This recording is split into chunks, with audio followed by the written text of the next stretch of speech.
Well, the Food and Drug Administration have had nearly 200 people working on this. Every doctor, every hospital, every nurse have been notified. Every woman in this country, I think, must be aware that it's most important that they check their medicine cabinet and that they do not take this drug, that they turn it in.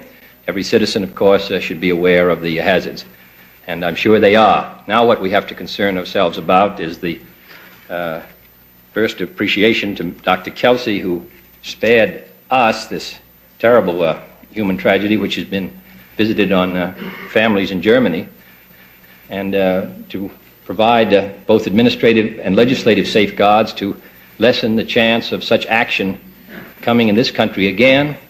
Also, I think to see if we can assist our other countries in providing effective safeguards for their own citizens, because the interrelationship between them and us is very intimate. Thalidomide was invented in 1950 in Germany. The company that invented thalidomide was Grunenthal, the same company that produced penicillin. The company was developing antibiotics when they came across thalidomide.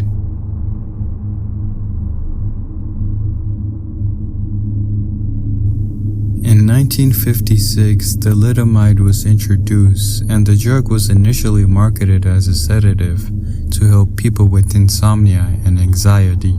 But it was never experimented on pregnant women and the causes it could have on a woman.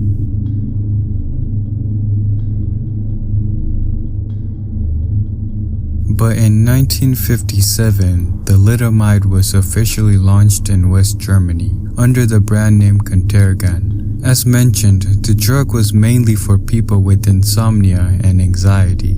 This included women who were pregnant. During the 1950s, any sort of drugs were not completely tested on fetuses. There was a lack of understanding about how medication could impact a fetus. The focus was primarily to ensure that the drugs were safe and non-toxic to consume, completely forgetting the fact it could be harmful to a woman who's pregnant.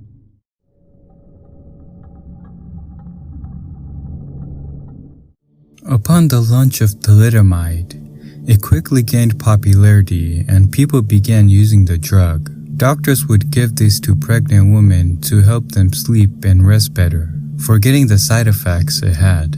The drug would deform fetuses, causing them to have limb malformation, organ malformation, facial abnormalities, and much more casualties. When this first occurred, the doctors had no clue it was thalidomide. They had thought it was genetics. That was until the number of deformation in babies was increasing around other countries. Thalidomide has also made it around other countries. At that time, about 46 countries were marketing thalidomide, causing the number of deformation to increase.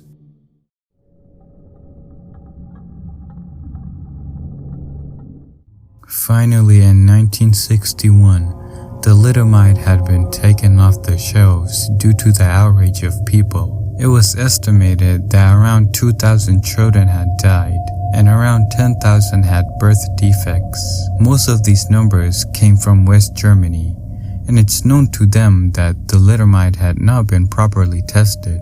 The people who knew about this were actually 3 doctors, one of them being in Germany by the name of Wudukan Lenz. He saw what thalidomide was linked to, and the danger of thalidomide in pregnancy.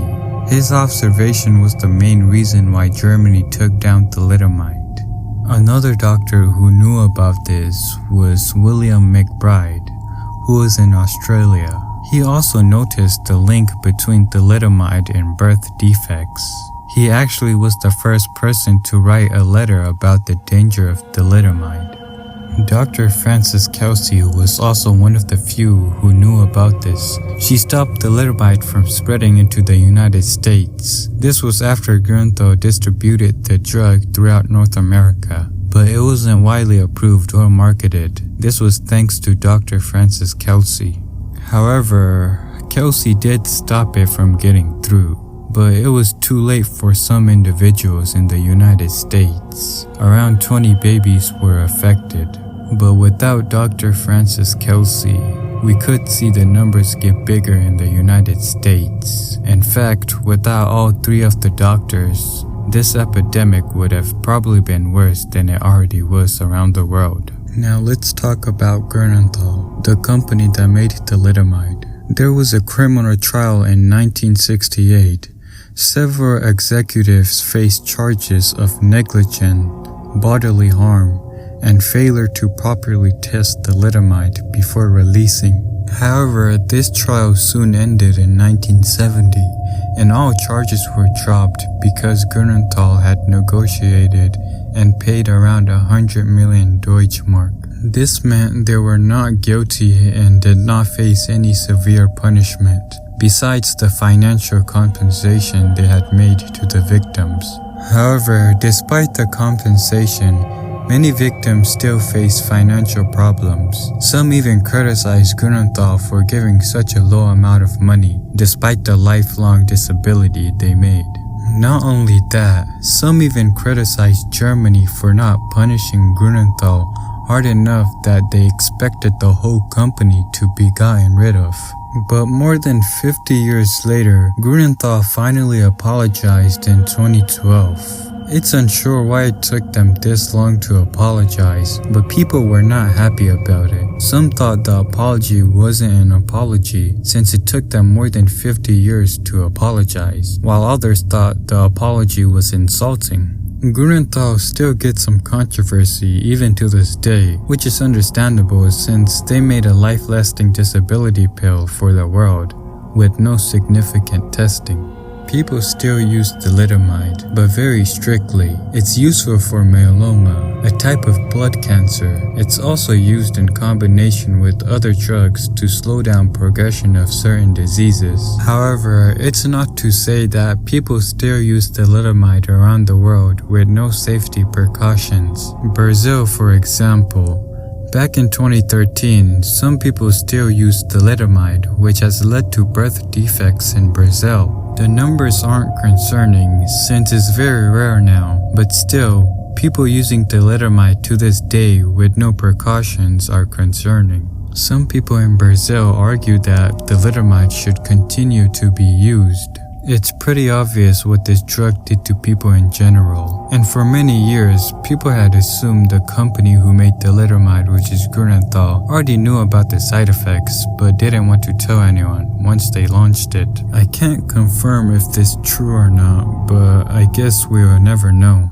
Thank you guys for watching the video, and I'm sorry if the video was short. I promise I'll make a longer one next time. And I'm also sorry for my pronunciation in this video. I know it's terrible, but English is not my first language. So yeah, but anyways, I hope you have a good day.